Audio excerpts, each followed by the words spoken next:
A circuit consists of a battery of EMF 12 volts and a heater with a resistance of 6 ohm. Define the term current. So current is the rate of flow of charge. So we can say 4.3.1.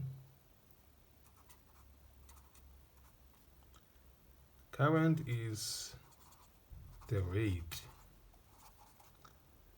of flow of charge. So why are we saying this? It's because there's a formula that says I is equals to Q over the change in time. So we're saying is the rate of flow of charge because it's the charge divided by time. So once we divide by time, that's where we say is the rate. So this is the formula for current. So once you know this formula, it means that it will be easy for you to tell the definition. 4.3.2. Calculate the reading on the ammeter. So let's check. This is the ammeter. This is the total current. And when we check the diagram is a series connection with 1 ohm resistor or 1 resistor. So what's going to happen? It means that we have the total current, we have the total resistance, and we have the total voltage. So it will be easy for us to say R is equals to V over I. So what is R? R is our 6 ohm resistor. So this is 6 is equals to V. This is our voltage. So it's 12 over. Then I, we don't know. That's what we are looking for. So then let's say we cross multiply. 6 times I, this is going to be 6I. Then 12 times 1 is going to be 12. Then we must divide by the coefficient of I. Then I is equals to 12 divided by 6, that is 2 amperes. So this is the reading on the ammeter, which is 2 amperes. 4.3.3. Calculate the amount of charge that passes through the resistor in 2 minutes. So 2 minutes, remember, the time must be in seconds. So we must convert 2 minutes to seconds. So since it's 2 minutes, we just multiply by 60 seconds and then going to give us 120 seconds. So now since they said you must calculate the amount of charge, remember, this is the formula now. I is also the charge over the change in time. So before we substitute, we can play around the formula.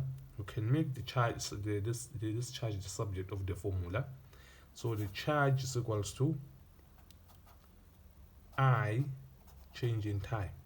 So now we can substitute. So I is 2. We found 2. So this is 2.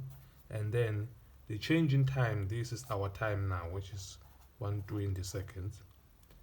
And then 2 times 120 seconds, that's going to give us 240 coulomb.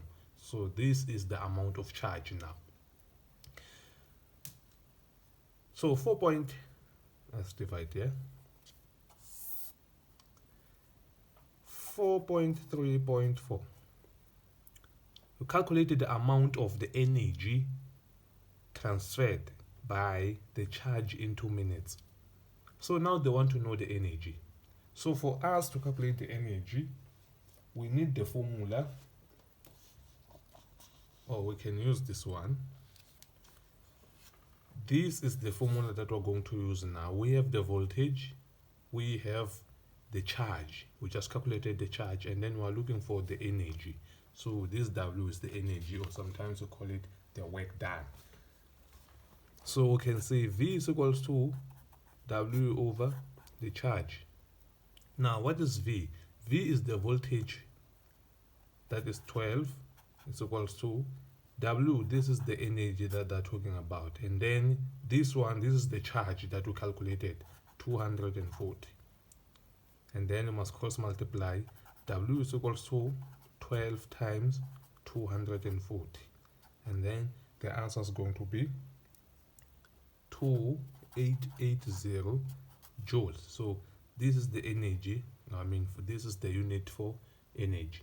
So let's try another question in parallel now.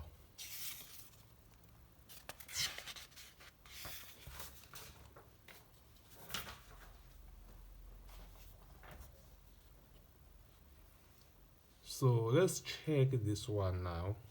This one is connected in parallel and series at the same time. So now let's check. In the circuit diagram below, the resistance of the battery, ammeter, and the connecting wires are negligible.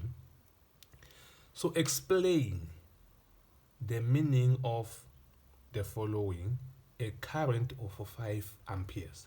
So once they say explain the meaning of a current of 5 amperes, it means that that current of 5 amperes, it has, or we can see, a charge of 5 coulomb flows per second. So since current is equal to charge all over the change in time, it means that in 1 second we are going to have the 5 coulomb charge, or we can prove that if we have time. So in 1 second, let's say I is equals to charge all over the change in time. So this is what we are saying. If the current is 5, and then this is the charge in 1 second, at the end the charge is going to be 5 coulomb. So it means that in 1 second we have the charge of 5 coulomb flowing in a circuit. So question 11. So this is 11.1. So we're going to say a charge of 5 coulomb flows per second. This is what we can say. So this is the meaning of this current of 5 amperes. So 11.2, we calculate the effective resistance of the parallel resistors. This is the parallel resistors. So our focus is here. So let's say, since these two resistors, let's go straight. Rp is equal to R1 multiplied by R2 over R1 plus R2. So R1 we can take 4, multiply R2 we can take 6 over 4 plus 6. So let's simply just punch the calculator and then you write the answer. Don't try to prove anything here. So you just punch the calculator and get the answer. So the answer is going to be 2,4. So this is the resistance. That means we're going to say it's 2,4 ohm.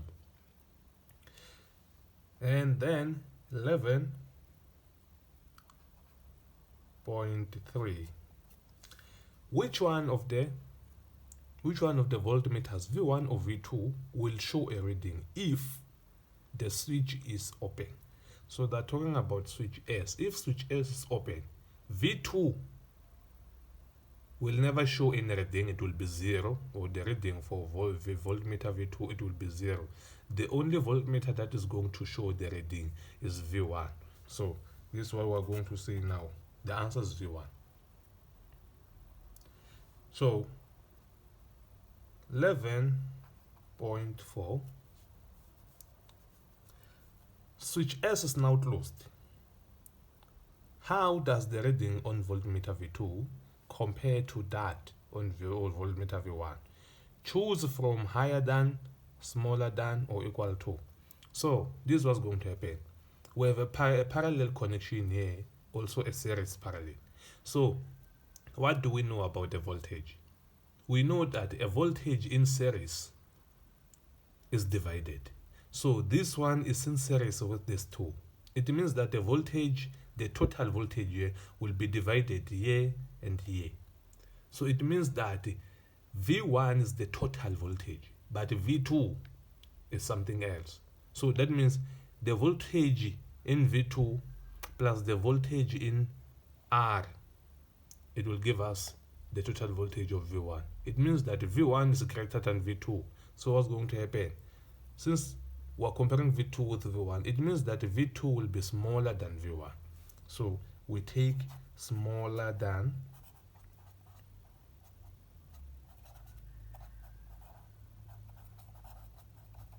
so V2 will be smaller than V1. So now 11.5. You calculated the current in the circuit if 0.3 charge passes through the ammeter in 2 seconds. So we're given the charge, we're given the time. They want to know the current. So straight current is equals to the charge all over the change in time. And then the charge, they said, is 0.3. And then the current, the time, they said, is 2 seconds. So we don't convert, already it's given in seconds. So now the answer is going to be 0.15 amperes. So 11.6, the potential difference across resistor R is 5 volts.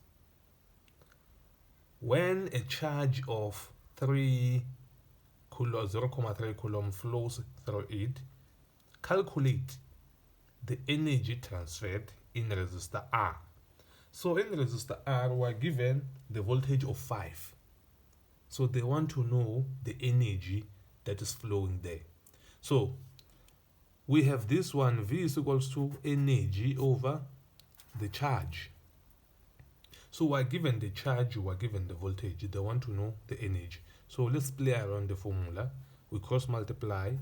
Energy is equals to voltage multiplied by the charge. So now the voltage they said is 5. And then the charge is 0.3. That's what we're given. So now 5 multiplied by 0.3 is going to give us 1.5 joules. Remember, the unit for energy is joules. So this is the end of this question paper.